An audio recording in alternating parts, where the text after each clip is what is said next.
Okay, hi everybody. This is Kathleen from A Great Good Place for Books, and I am super excited tonight because I get to introduce you to one of my favorite books of the summer season. It's called Nora Goes Off Script, and it's delicious. It's the only way that's the only way I can describe it. And we are so lucky to have Annabel here tonight in our Zoom studio. And we also have the wonderful Karen Dukess, who wrote a book called The Last Book Party. And they're going to talk about both their books, and they're going to talk about Annabel's book and the writing process. So if you guys have any questions at all, just pop them in the chat and I will direct them at the end of the thing. But let's welcome them here to the Zoom studio. Thank you. This is very exciting to interview Annabel. For those who haven't seen this fantastic cover, the book is even more fantastic than the cover. Nora Goes Off Script is only out, a week and a half, I think, and it's really doing so well. People are loving this book. I want to start this interview in slightly unconventional way. I was lucky enough to read this book in manuscript, and I think I wrote the first blurb for this book. You did. Annabel's agent wanted a blurb to send out when the manuscript went on submission. And I wrote a blurb I thought was really good, and they were thrilled to have it. And then she got another blurb from a bigger writer. Then she got another blurb, and she got another blurb. And she had so many blurbs that Annabel kept emailing and saying, do you mind if we just take off 2 words from your blurb? And then like 2 weeks later, there'd be another email. Do you mind if we just take off this sentence from your blurb? And my blurb, which is here, kind of nice, ended up as like a one-liner because she got so many great writers to blurb this book. So I'm going to start out by reading my blurb about this book. Let's go. So here's what I said about this book, and I stand by it all. I love this book. With Nora Ephron level wit and smarts, Annabel Monaghan performs something of a literary hat trick in Nora Goes Off Script. While sending up the romance industry, she chronicles the very romantic and oddly believable love affair between a handsome film star, actually the sexiest man alive, so not just handsome, and a divorced suburban mom, and she turns tradition on its head. Because in this wise and funny novel, it's the Hollywood hero who needs rescuing and a grounded single mom who saves the day. Nora Goes Off Script is sexy, heartwarming, and intelligent, and I loved it. And I think what ended up on the book is I just say, Annabel has Nora Ephron level wit and smarts, which she does. And this book, one of my favorite reviews that someone else had was they called it a rom-com for grownups. And I think that's really apt. It's a smart, funny, romantic comedy. Annabel, you, before publishing this book, you published 2 young adult novels, quite different from this.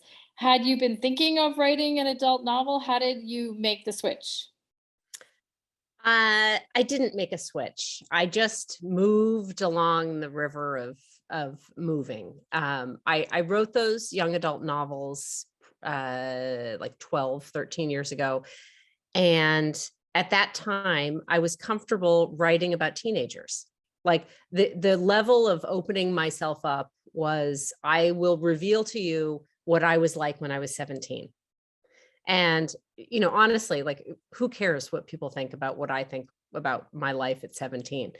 But now I feel like later, I turned 50 and I was finally ready to write about what life is like as a mom, what life is like in a relationship, and what my real life is like. So it wasn't so much as a decision I made as just sort of my moving through time and growing up and getting ready to write that book.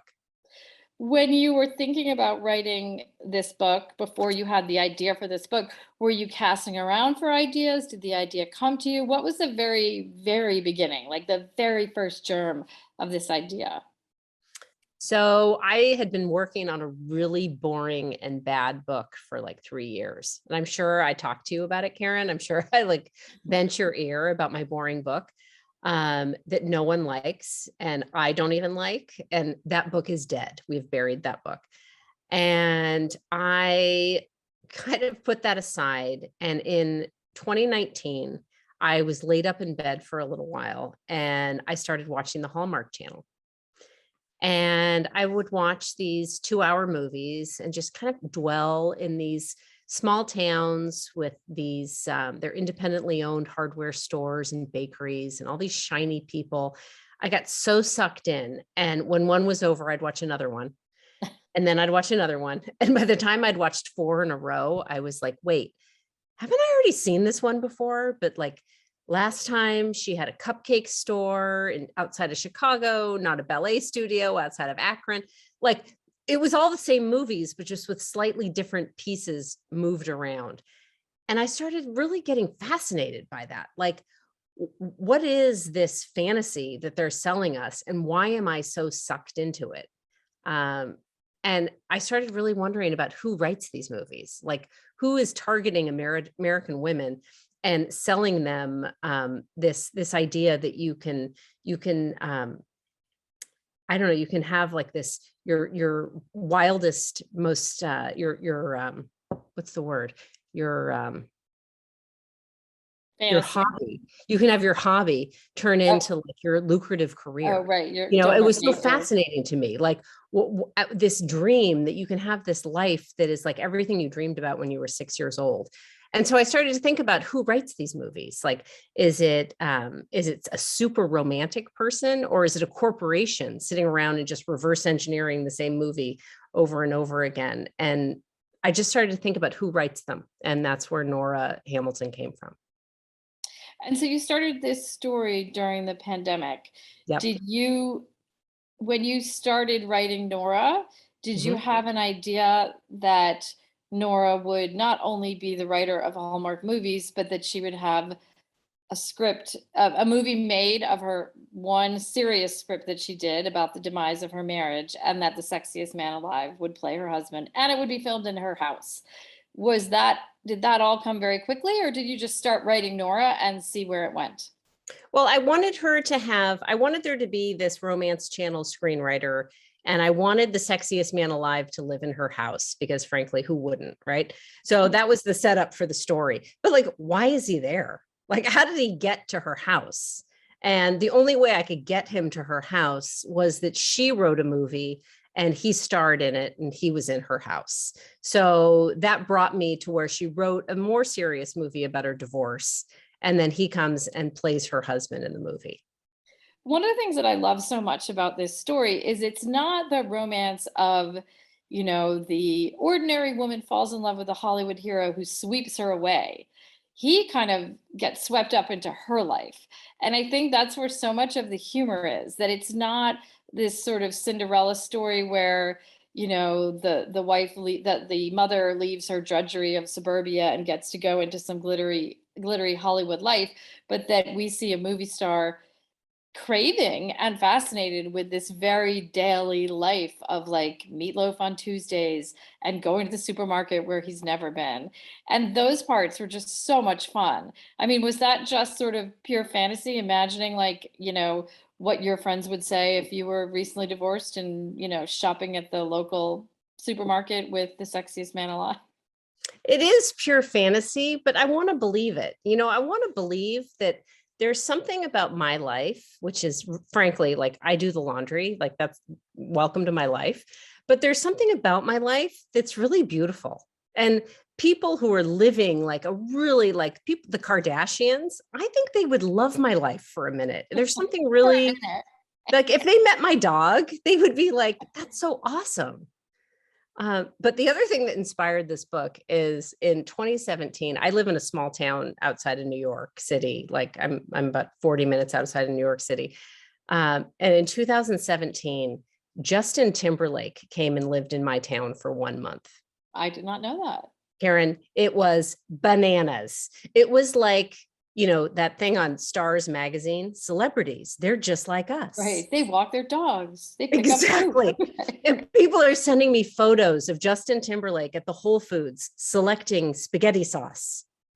And in the evenings, he would go and take his children to the local ice cream shop.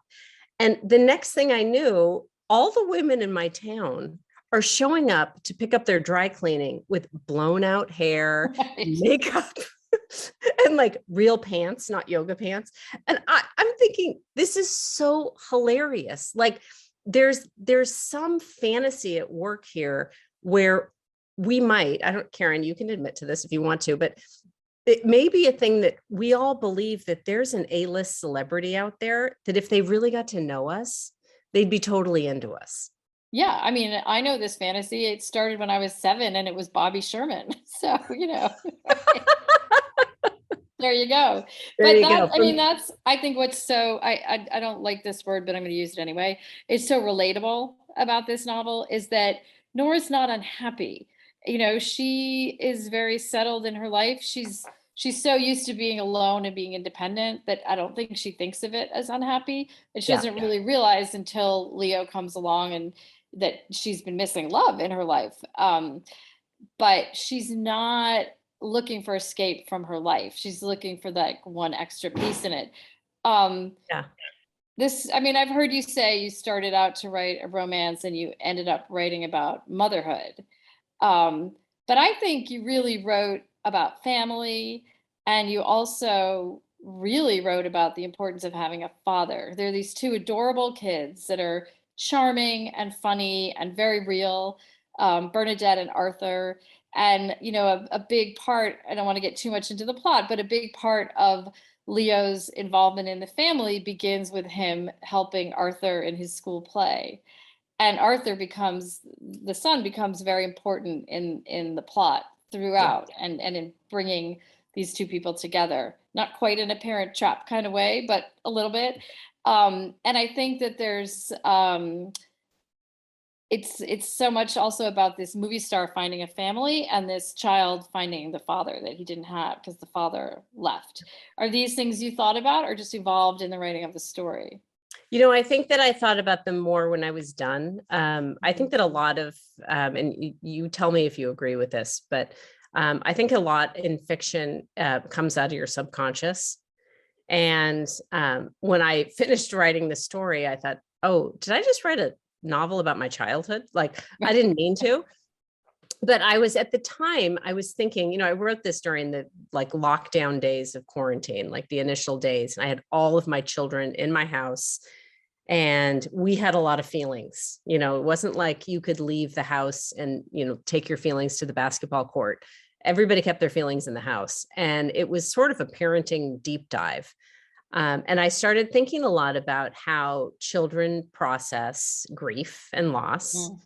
And how I processed grief and loss as a child, and how when I was little, I remember thinking, my family was not in a good place. And I remember thinking with the right amount of pep and self-improvement, I can totally turn this thing around. I'm going to fix my family because I'm 10 years old and I can totally do that. And I think that I gave that to Arthur. Yeah. It's this idea that I'm going to bring my dad back and everything's going to be okay. And I'm going to protect my mom. And it's all this sort of childhood magical thinking that's really tragic, frankly, that children do, where they're trying to control things that are not theirs to control. Yeah. And I think that is part of what makes this more than just a romance and a romantic comedy. I'm not giving anything away if I say it's a happy ending, it's that kind of book, but it's not just a happy romance ending. It's not just a couple coming together. It's really like a family mended and a family found. And I think that is part of, I've seen so many Instagrammers, bookstagrammers posting about this story and how good it makes them feel. And I think because there's that in it that gives it some substance. I mean, sure, romance is fun to read, but there's much more here. I want to get back to what you said about the writing from the subconscious, because I know you taught novel writing for several years. Did anything in the way you wrote this novel, would it change the way you would teach novel writing now? I don't know. I'm I go back to all the stuff we talked about in novel writing class, like the exercise where you make a list of all the things that are in your main character's purse. That kind of stuff, where you're doing a character analysis before you start writing. And no. I think it's right. And did you do that? I just to be honest, I just don't write that way. And I think that you're the same way, Karen. I don't write that way. We write to find the story. Yeah. I think you and I are the same kind of writer. There are writers, God bless these organized people, looking at you, Susie Schnall, who like, outline a story and then they write a story because they know where they're going. And those kind of people are wired in a beautiful way. And that's fantastic. I write a story and I don't know who the characters are until I'm 100 pages in. Like, I really don't know. I don't know where I'm going. And I don't get any kind of ideas or inspiration until I'm typing. So a lot of teaching novel writing is just being present for people who are writing novels. Like, talk to me about your process and how is this going? And let's work on this. But I don't know that I know a process to teach. Yeah, I don't, for sure. And I do write the same way. It's extremely inefficient. It's the worst. But it's also fun and also frustrating, but it's the only way that works for me. The subconscious, I think, has better ideas than the conscious mind most of the time. I think my heart is a stronger organ than my brain. So I just write stuff from my heart and then I read it again with my brain and try to see if it makes sense. Now, another part of the fantasy in this book is Nora's writing house. She writes in the tea house, which is a little cottage. How did you come up with this idea? Have you dreamed of having a cottage? Have you seen a cottage? Have you, I guess it's what also people call a she shed. Do you want one? Look, Karen, I want one so much more than I want the sexiest man alive. Like the tea house is my dream. So it's an actual thing. It's in Darien, Connecticut, and we could go Is it there. in someone's house? Yes. So it's somebody's personal cottage? Yes. Oh. In 2008, during the height of the financial crisis, when I did not have 2 dimes to rub together, I randomly got in the mail a cocktail table book from a home builder of all these photos of mansions that he had built in Connecticut. And I'm thinking, that's so rude, right? It's like giving a starving person a picture of a cheeseburger. So I flipped through it and I was going to throw it away until I turned to this photo and it was titled The Tea House. And it is exactly as I describe it in the book. It is a 1-room stone structure with a slate roof. And there's nothing that leads up to it but grass and all the forest behind it. It is the most stunning thing. And inside is a table that is set for tea and a daybed and a working fireplace. Oh my gosh. I kept this book open. I was going to throw it away. I kept it open on my dining room table for months. And I would just walk by and run my fingers over this photo. It was so delicious. And it ended up being the screensaver on my laptop. So fast forward to 1,000 years later, we're in quarantine. And I have all of my 3 children home and my husband. And I've lost my office to my oldest son. I've lost my backup office, which is my living room, to my husband. And I'm writing in this abandoned chair in a corner of my house. And my fantasy is the tea house. And that's how this made its way into the book. And you will remember that when this book went out for submission, it was called The Tea House. I do remember. Bad title. You said it was a bad title. And I was like, no, because the fantasy is the tea house. And so it's the sexiest house alive, basically. That's exactly right.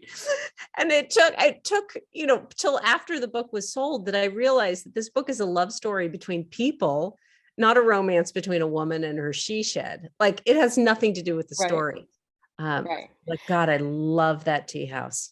But now you talk about writing from the subconscious and it's a messy, inefficient process, but the character you created, Nora, is kind of type A. She's got her days of the week recipes and she has a very strict writing schedule. And I think, is that your schedule as well? I mean, I know you don't have the tea house, but do you have to line up your pencils like she does? And do you write at certain hours and first you have to run or exercise? What's your writing schedule? Yeah, no, I do like her. I gave her my routine. I didn't give her anything else about me. I mean, I am not type A, I'm type Z. But I do like a rhythm for a day. So yes, I wake up, I dispatch my children, I walk my dog, I run, and then I sit down to write. And then in the old days, before my husband was home all the time, I would take a nap after I wrote. It's but hard to now I'm take a nap when embarrassed. someone's home. You don't want to be witnessed. No, it makes me feel like a drug addict. Right? Like I don't do that anymore.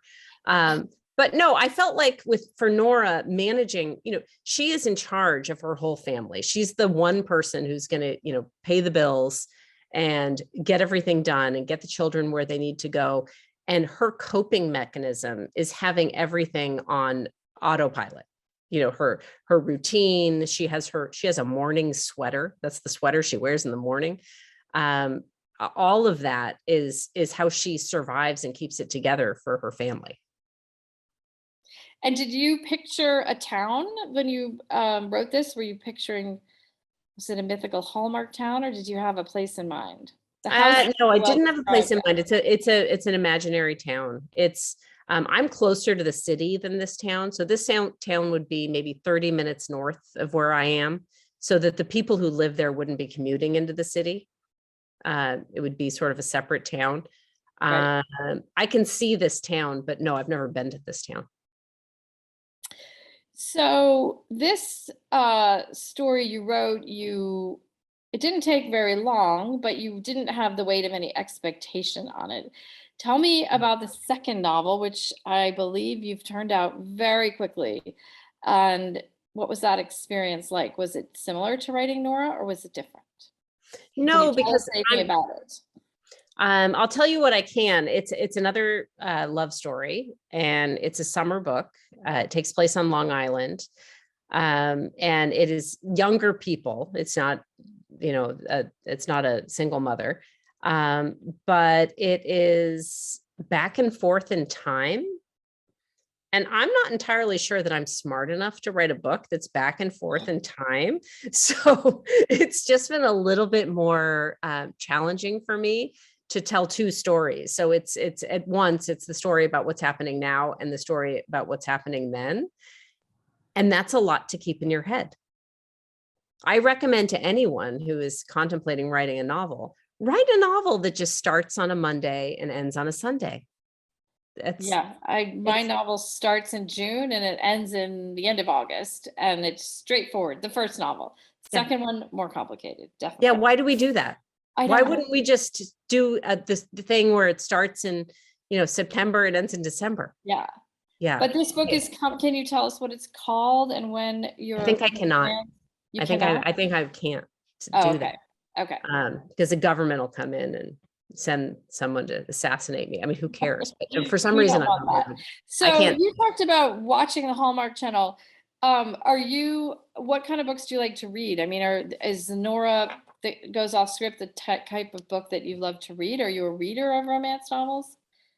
I just read The No Show by Beth O'Leary. And it's the smartest romance novel I've read in a really long time. It's a romance novel on steroids, like if Tolstoy had written one. It's so good. But normally my go-to is like Lisa Jewell. Do you know Lisa Jewell? Mm-hmm. It's, people in England, domestic suspense kind of killing each other. Oh, not for domestic. Okay. Yeah, I like someone dead and then we're trying to figure out what happened. I like those books so much that I've tried to write those books, and it turns out that does not align with my psyche. Like I start cracking jokes. Like I cannot write a thriller to save my life. I can't stay that dark for very long. Yeah. Well, I mean, you write a novel, you have to live with that story for quite a while. And if you write it quickly, it's sort of in your head 24/7. So I think it has to be a place you want to be. Yeah. And you have to read it 100 times. I mean, how many times did you read The Last Book Party? I mean, I don't know. I mean, and people ask how many drafts did you write? And I can't even count because it's just constant writing, rewriting until it's good enough. And then you let it go. Yeah. But you really have to love what you're writing about because you're going to wear yourself out. Yeah.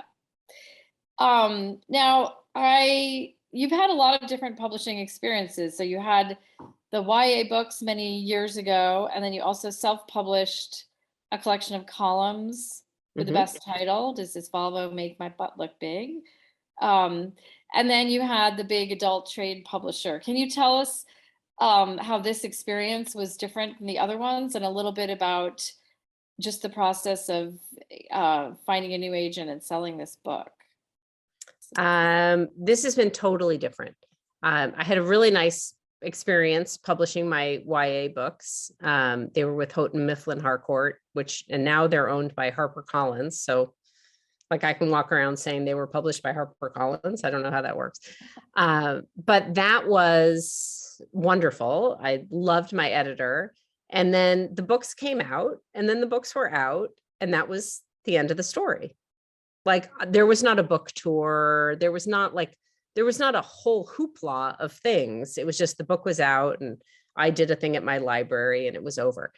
And then I self-published. I read a column that comes out every couple of weeks, and I self-published a collection of essays for moms. And that was unbelievably fun. I mean, people poo-poo self-publishing, but it's a little bit where you get to be a writer, and then you get to use the other side of your brain, which is like running a small company. I really enjoyed that. I was like a publishing house for a year. And I really loved the marketing of it. I loved even accounting for it. That was fascinating, but I was all on my own. And then this experience, I got a new agent, and she sent this out on submission, and it got picked up really quickly, as you remember. And I said to them, do I need to hire a publicist? And they said, no, we'll take care of everything. And I thought, well, I don't know what you're talking about. Like, what does that mean? You're going to take care of everything? And they've taken care of everything. I mean, they have supported this book in the most beautiful way, where it's everywhere. And I just feel like I'm sort of along for the ride. It's been amazing. So you've been on book tour for about a week and a half almost. Has anything surprised you about reader reactions to the book? I'm surprised just how excited people are. I mean, I'm trying to think of the last time I got that excited about something someone else did. And it's just amazing.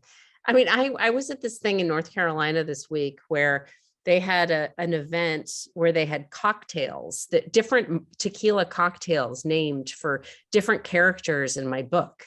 And I thought, this is like the most fun thing I can imagine.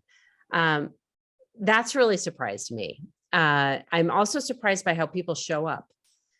I think it's fascinating. It's hard to get people out of their houses, and you put on an event, and all of a sudden, all these people are there because they're excited. It's you who said, if you had a different job, people wouldn't throw a party every time. Yeah, I think there's something about books. I think so many people, maybe the second fantasy after, maybe the third fantasy is, first the sexiest man alive, having your own tea house, and then writing a book. I don't know. I just think it's something a lot of people feel like they can do, or they would do if they have the time. And I sense the same thing when my book came out. There's so much vicarious, pure pleasure that people get out of having a friend publish a book, that they want to celebrate it. Yeah, it's a little unfair. Like, you're a lawyer, you close the deal, all your friends in the neighborhood don't show up at your house with champagne. Yeah, no one cares. It's just like you move on to the next thing. Yeah. And I think it's because there's an emotional component to it. If you write a book, like I took my heart and I put my heart into this book, and now it's out in the world. And if somebody reads it and they like it, it's like they're receiving my heart. So if you can be actually out on book tour and meeting people who are reading and liking your book, it's a real connection of people. It's beautiful. It's also beautiful it's not like you were not a writer and now you're a writer. You've been writing for a long time, but this is your debut because it's an adult novel. And you're not going to be on any 30 under 30 lists for debut novels. What are you talking about? There's something really wonderful, I think, about being a debut in your 50s, which I was too. And I think people find that very inspiring too. You are probably inspiring people, not just as writers, but just as women in their 50s who are looking for, take something up a notch or do something different. And I think it's great because I know you're. Well, you know, I think it's great because it started with you. I remember when you called me or I called you, your book was coming out or you just sold your book and you told me the story, which is like the most beautiful story about how, you know, your book sells at auction and all this stuff. And I'm listening and I'm thinking, Karen, she's my friend. She's like me. I could do this. And that's what you have to, when something nice is happening to your friends, you have to hear in your head, I could do this too. Yeah. And it like opens the door for you to do it. Yeah. Yeah. I think And I know you had, I mean, you already had before this book, quite a community of writer friends. I'm sure it's grown through doing this, which I think is, I don't know if it's unique to women writers, but it is definitely a thing among women, right? That there's so much support for each other. Maybe it's because we all toil on our own and know what we're going through.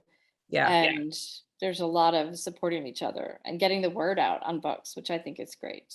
Nothing more fun.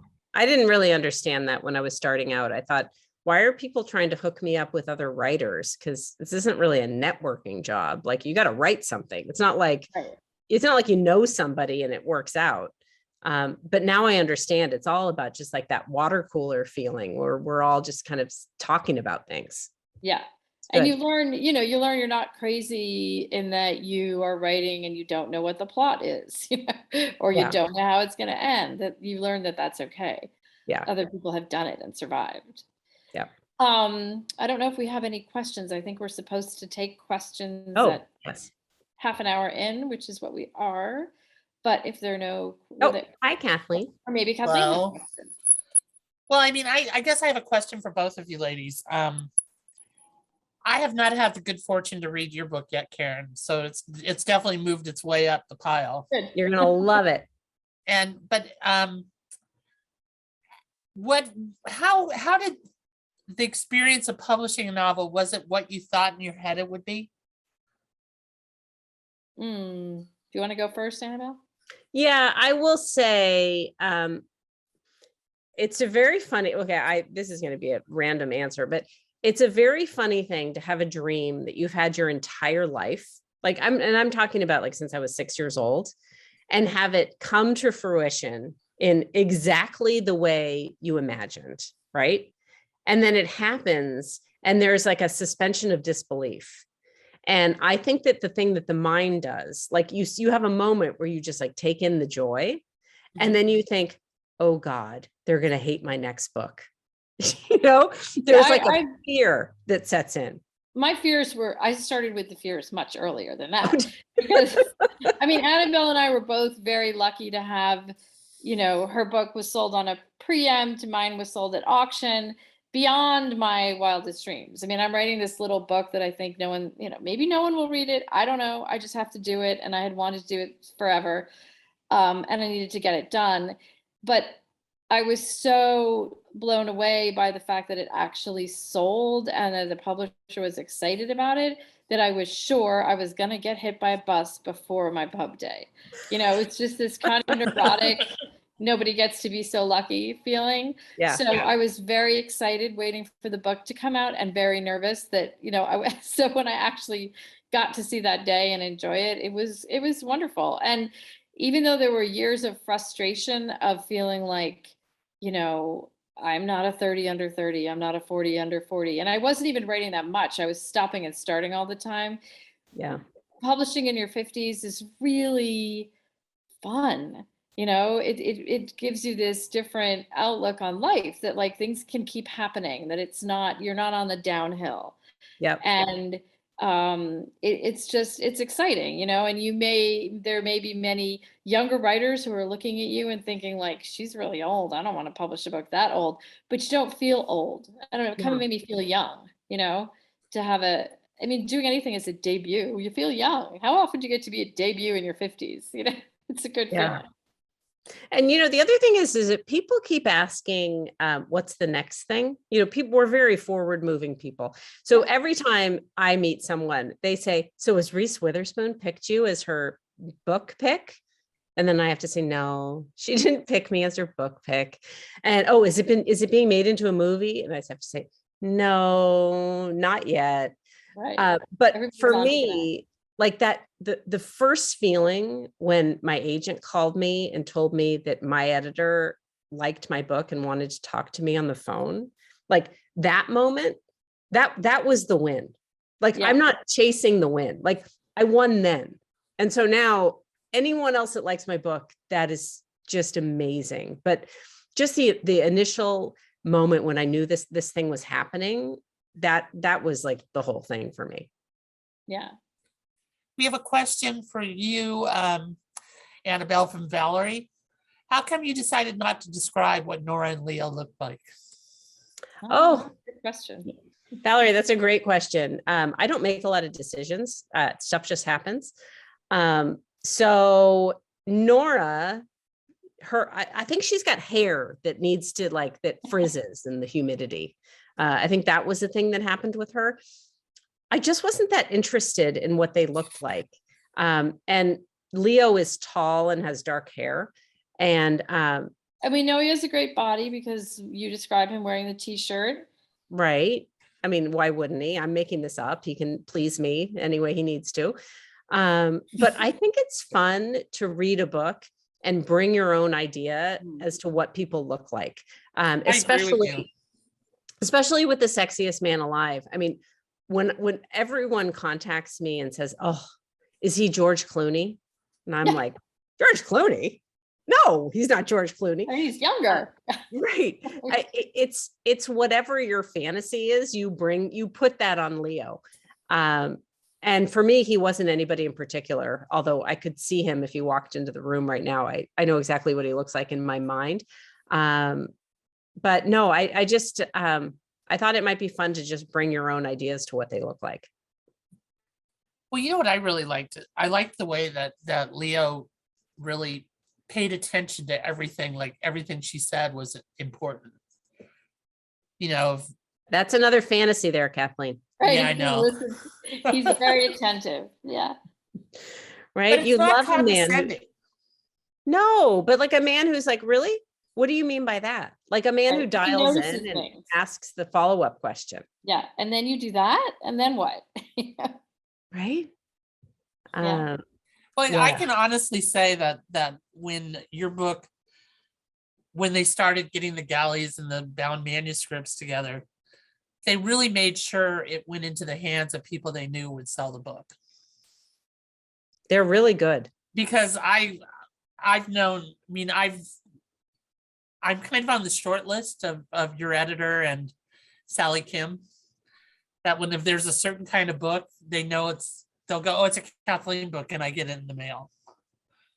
That's amazing. And how long do you think they've known that about you? I mean, I've been around I've been around for about 25 years. Oh, wow. So do you think that they know all the booksellers? Do you think that they know what kind of books are their favorite books? Yeah, I think if it's a bookseller that's kind of on their radar. Yep.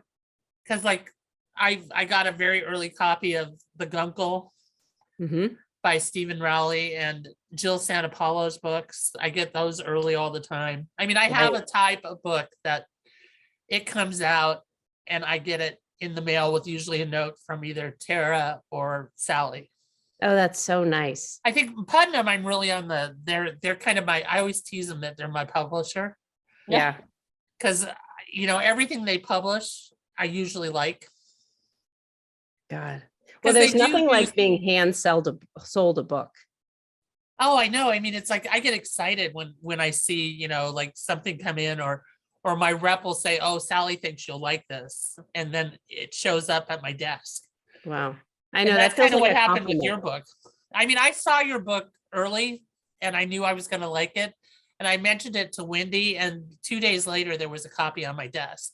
Wow. So, I mean, I love the whole editorial team over at Putnam. I think that they're amazing. They have a great eye.